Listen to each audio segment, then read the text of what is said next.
welcome. And again, I want to encourage anyone who's watching, any viewers, to please, comment, contact me. I really want people to feel engaged in what we're doing. Baruch atah Adonai Eloheinu melech haolam asher kitshanu b'mitzvotav v'tzivanu la'asok b'divrei Torah. Amen. And we are going to go into the screen share as soon as this cooperates with me. Looks like we're going to get it. Computer seems slow today. All right, we are continuing this conversation at this point between the angel of the Lord and Bilam. And the angel is talking to Bilam at this point. We actually did this verse yesterday, but we didn't get very far with it. So we were in the middle of the Rashi, so I'm going to go back and discuss it. Okay, so here's the verse, chapter 22, Numbers, verse 33. This is the angel speaking again to Bilam. Vatir ani ha'aton, and the aton, the she donkey, the she ass, saw me.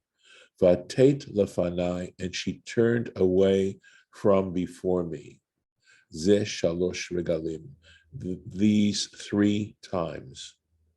Ulai natata mipanai, had she not turned away from me, ki ata, in that indeed gam otcha harati, I would have killed you, ve'ota hechayeti, and I would have let her live. I would have allowed her to live.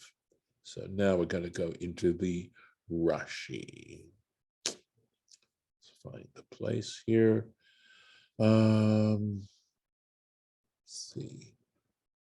Trying to think, is there a seeing Lamed bit? I'm not seeing, here it is. Ulai natata, right? Were it not for the fact that she, etc.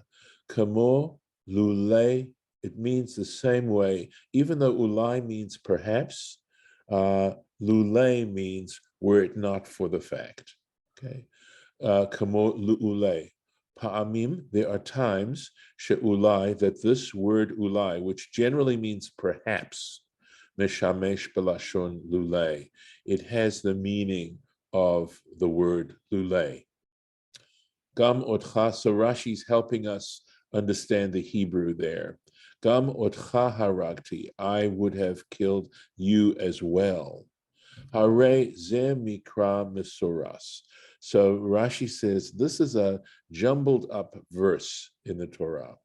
Vahu kamo, and this is the way we should actually read it, where it makes more sense. Gam haragti otcha, I would have also killed you. Klomar, that is to say, lo he'ekva bilvad, kar atcha al yadi kigam hahariga. So let's see what happens here. It was sort of hard for me to read this, okay? So that is to say, klomar means that is to say, ha'akeva bilvad karaticha. Okay. I think what he's saying here is that I would have not just prevented you, right? In other words, I think, and the way he's saying it is, not only would the prevention have happened to you, al yadi, through me, ki gam hahariga, but also death. In other words, prevention is one thing, death is another thing, and that's how Rashi's understanding the point of the Hebrew here, that's the point that the angel is making to him. V'ota hechayeti, and she I would have allowed to live. And this is an abbreviation that stands for Bimidbar Rabbah. It's a great midrash on the book of Bamidbar, of the book of Numbers.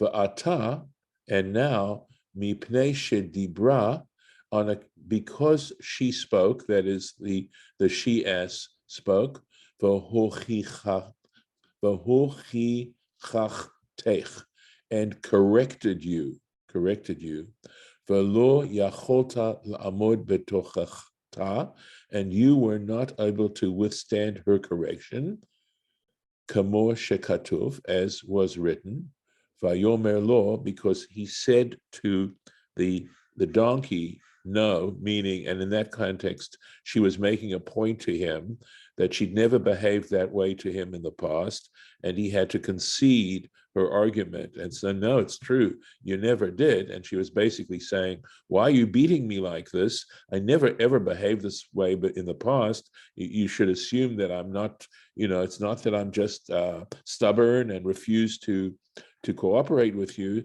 So why are you doing this? And he had to concede. He was in the wrong. So this had happened. Haragtiha, I killed her. So the donkey was killed.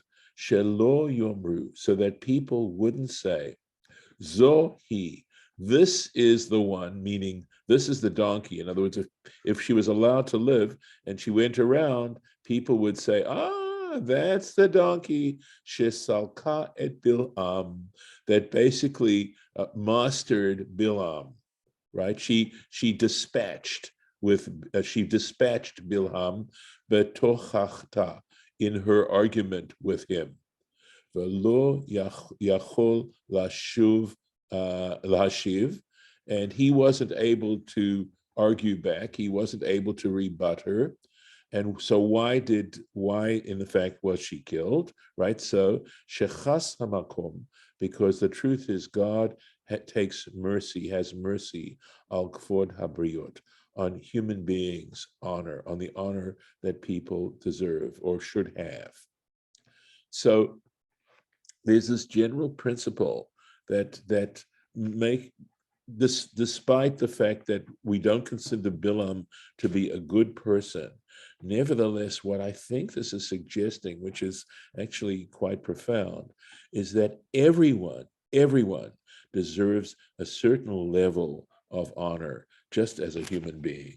And I think that, when you apply that to nowadays and people who clearly have acted in dishonorable ways, and despite the fact that they may well deserve punishment and judgment for those things, there's a certain level of honor that they still need to be treated with.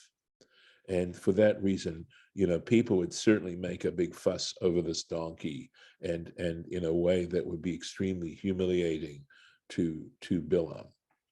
And he gives another example, v'chein, and likewise, in Leviticus chapter 20, and this is a case of, I believe, people, if a person commits bestiality, right?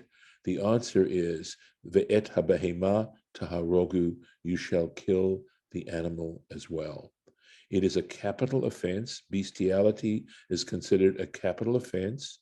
And so if a person is proved guilty beyond a shadow of a doubt regarding that, they are put to death, and the animal is put to death too. And back there, of course, the question is, wait a second, animals don't do things with the kind of intention and purpose that human beings do. What did the animal do wrong? And the answer is, likewise, because you don't want people going around and saying about the animal, oh yeah, that's that animal that so-and-so committed bestiality with. And okay, so likewise, okay, here in a similar passage, if a woman commits bestiality, v'haragta et ha'isha, you shall put to death the woman, v'et habehema, and the animal as well, and the beast. So just an interesting point there. But I think the real takeaway, honestly, of course, is what I said before, that no matter how awful a person is, there's a certain level that you don't go to in terms of humiliating them or causing them humiliation. Lamed Dalet, Vayomer Bilam el Malach Hashem. So Bilam said to the angel of God, Chatati, I have erred. Ki lo yadati, and he gives an excuse. He makes an excuse. He says, because I didn't know, ki ata nitzav likrati baderech, because I did not know, lo yadati, ki ata, that you, nitzav, were standing likrati, before me, baderech, on the path. Va'ata, and now, or but now, imra ba'einecha, if this is wicked before you, in your eyes, literally, if this is wicked in your eyes, ashuvali, I will retract, I will return. There's the word tshuva here, as you can see. In other words, the whole idea of, and I don't know that it's necessarily carried in the English word repentance, but the idea of ashuva means turning away from the path that you've been on in the behavior. That behavior is seen as a path, and turning away from that path. Let's see here. Ki lo yadati, for I did not know. Gam ze gnuto. This also, it was to his humiliation, that is to Bilam's humiliation, his own mouth. The al kocho, and against his will, hodeh, he had to confess, he had to admit it. Shehu haya, why? Why so? Because he used to mishtabeach, he used to pride himself, right? Sheyodea dat elyon. I mean, it said it earlier on, that he understood the knowledge of the high. In other words, he was saying he knows what the divine beings want and what they're thinking, etc., etc. And here he's having to admit that he didn't. Upiv he'id lo yadati, and here his own mouth testifies, I didn't know. Nice catch. Imra beinecha, if this is evil in your eyes, ashuvali, I will turn myself around.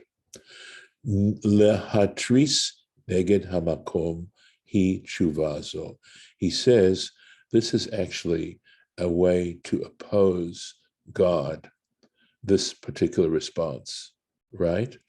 So listen, God had clearly told him not to do this, and he had pushed through to do it. Here the angel is telling him possibly not to do it, or I'd say it's kind of a little strong hint not to do it, and that he's paying attention to, that he's willing to listen to. So if you compare this and contrast it to the previous conversation that he'd had with God, who comes out second? Amar lo, hu ba'atzmi tzivani lalechet. Okay, he said to him, who he, that is, I think this is maybe ba'atzmo, this looks like a yud, but I'm going to guess that it's a vav.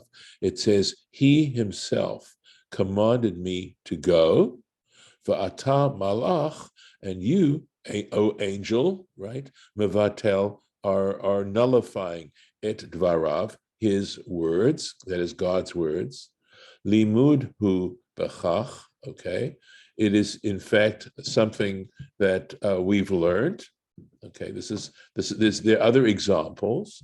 She'omer davar, so that he can say, God can say something. Umalach machaziro. Okay. Oh, so I'm sorry.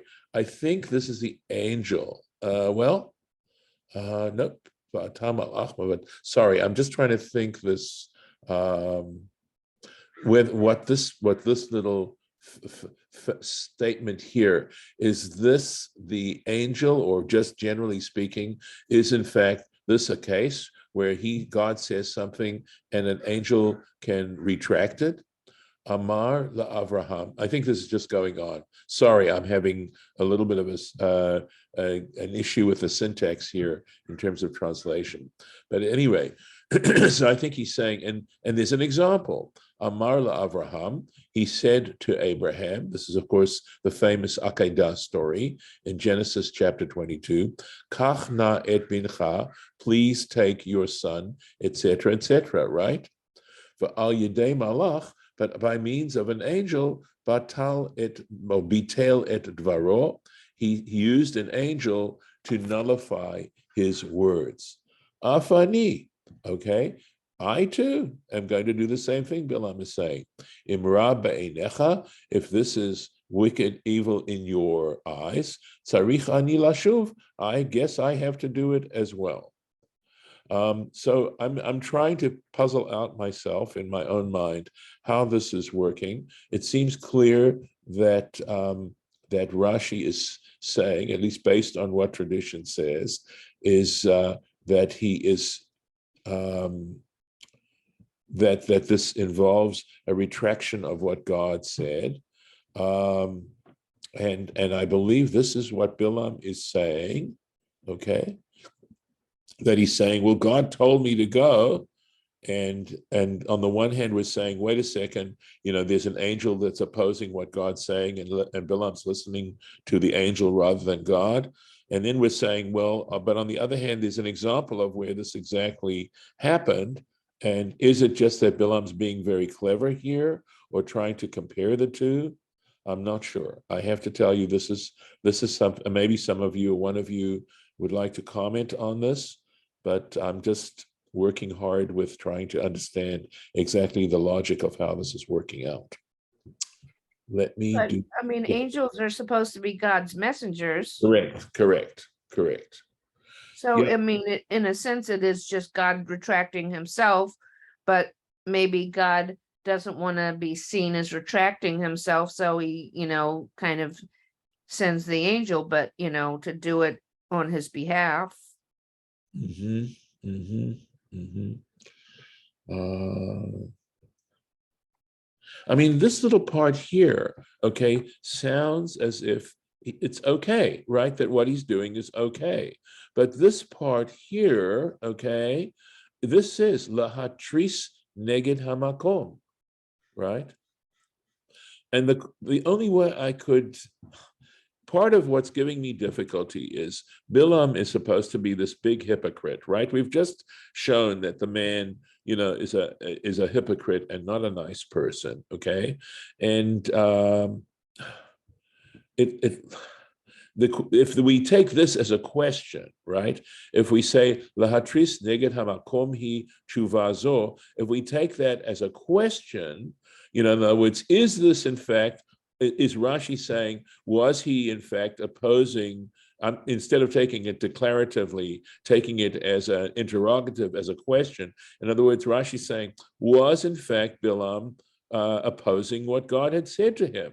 In that case, this sort of makes sense now, because he's saying, no, it really, we can find examples of where God actually uses an angel to negate what he's just commanded. So it's not, in fact, in opposition. But there are no question marks, right? And there's no interrogative, hey, I would just have to understand it that way. Well, But I think go that ahead. I think that Balaam doesn't know all of the backstory and the Bible and everything, and Right. that it was in his attitude a challenge. Yeah, that's the There's way I was. precedent.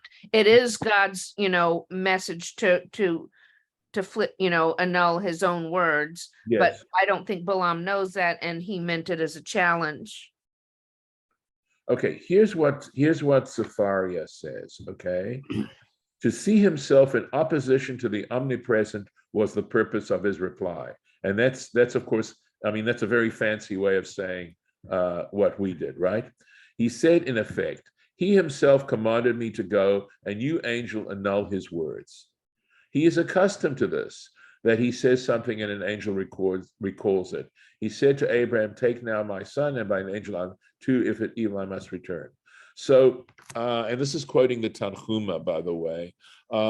So basically it's saying how I interpreted it to begin with, right? That saying all this stuff really wasn't very nice, and just being very, very sort of a little bit too clever. Let me see. I'm looking at the Tanhuma now. Okay. This is what it's. Okay. Yeah, it's basically saying all those words are in Bilam's mouth. Right. Okay. sorry, I'm just reading through this quickly. Okay. Basically, he's being overly clever, right? But even though this in fact did happen, he's using it in the way a person sometimes uses an example to be mean, right? In a sort of sarcastic way.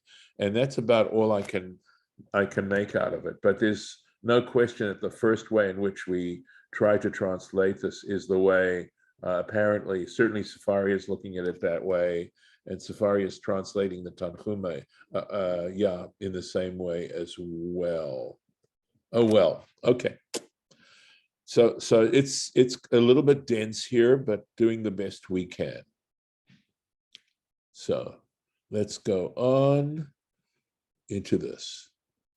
Vayomer Malach Hashem. So El Bil'am. So the angel of the Lord said to Bil'am, Lech im ha'anashim. So the angel himself says to Bil'am, go with the people, go with the men. Ve'efes, however, et hadavar asher adaber elecha, that word which I speak to you, and the angel is speaking clearly on God's behalf here, oto tedaber, that you shall say, that you shall speak. Vayelech Bilam im sarei Balak, and Bilam went with the princes or the chieftains of Balak. So again, there's some suggestive stuff going on here in the wording of the sentence that Rashi is going to tease out. So let's take a look at that. Let me find the place. Lech im ha'anashim, go with those men. B'derech sha'adam rotzei lelech ba molichin oto. So we're back at that principle that we had talked about, in that if you want to go, if you're determined to do a certain thing, even though it's against what God wants you to do, God is going to take you that direction. God is not going to prevent you because you want to do it so badly. And of course, this can be discussed and taken further. But basically, it's saying, if you're determined to do something, God is not going to prevent you. And in fact, molichinoto means they take him, they carry him. Okay. So he's saying, that's the understanding here. Okay.